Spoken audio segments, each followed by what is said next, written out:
how to fix Snapchat account permanently locked. If you wish to fix if your Snapchat account is permanently locked, it is very simple for us to do so. All we have to do is, first of all, even if it is permanent, sometimes Snapchat will automatically remove your ban or the lock within your account after a couple of days. But if it was over the top, then you can try to unlock your account manually.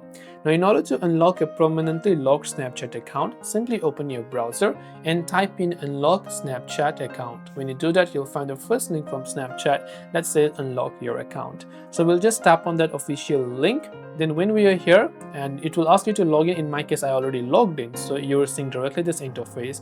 So if your account is locked, you will see locked account here, and all you have to do is you can simply try to tap on this unlock button right over here in order to be able to go ahead and then unlock your account.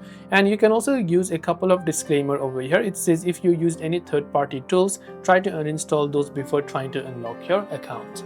And hopefully one of these may have helped you solve the problem. If you have got any further questions, feel free to leave them down below. As always, thank you for watching till the end and see you soon in the next video.